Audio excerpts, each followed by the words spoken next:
Hey guys, this is Jordan Tomei and welcome back to my channel. Today we're going to be talking about Down syndrome. Now, what exactly is Down syndrome? Well, according to the Centers for Disease Control and Prevention, the physical features of Down syndrome include a flattened face, especially on the bridge of their nose. They have almond-shaped eyes that slant upwards, a short neck, a tongue that tends to stick out of the mouth, small hands and feet. They're shorter in height from children and adults, and they have poor muscle tone and loose joints.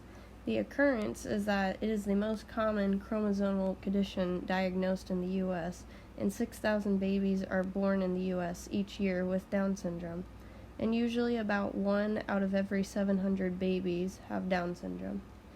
Down syndrome is known to have an extra 21st chromosome, or known as trisomy 21, and this involves developmental delays where there's mental and physical challenges.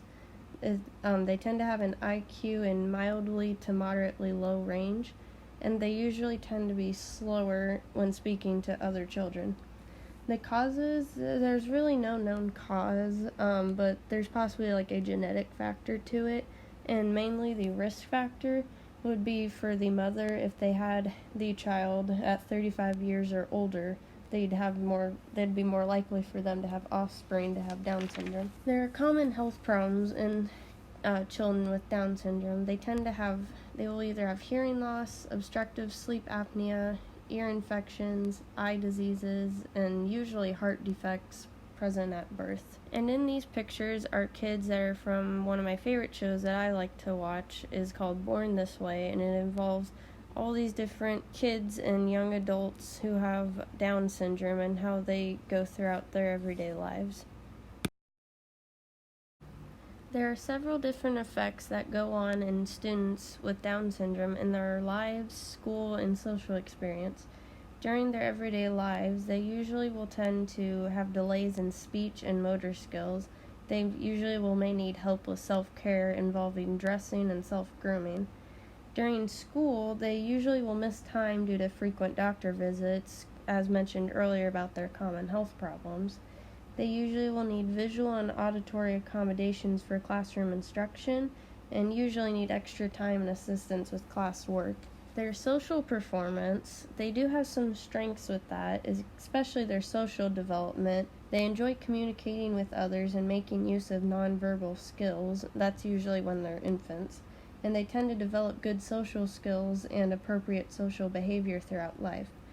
They also really like visual support because they're visual learners, and that's the way they're able to remember things when learning new content in class.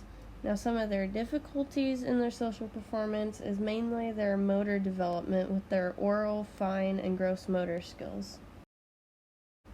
Now, why do teachers need to understand with students who have Down syndrome? Well, according to ThoughtCo, they say that students with Down syndrome tend to have lower self-esteem, especially because of their physical and developmental appearances. But for teachers, they need to take every opportunity to boost self-confidence and esteem to not only students with disabilities, but for all students. And that goes for understanding that every student is different, even if they have disabilities or not.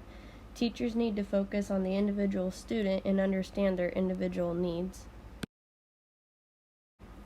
Although there are several other strategies to use when teaching with students with Down syndrome or other disabilities, these are the 5 that I think that are probably the top and most important if I were teaching in the classroom. According to the National Council for Special Education, usually using visual and learning aids definitely helps by using demonstrations and pictures, and it helps provide effective instruction to students. A second one is to speak directly to the student, using clear language and short sentences. And then the third one is to allow adequate time for the student to process language and respond, especially because of their developmental delays, and they just need more time to actually think and process.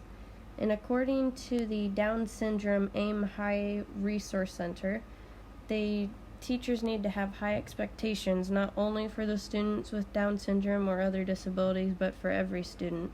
The teachers need to be enthusiastic and encouraging, and they need to be guided by students' individual skills and needs, not by the label of their disability.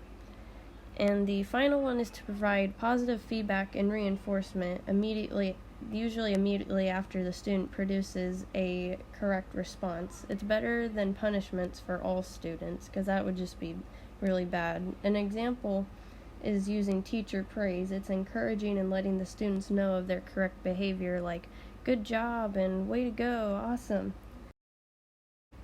Now I hope you guys learned something about Down syndrome, or if you already knew about it, you learned some more, especially in education. Thanks for watching this on my channel, and see you guys next time.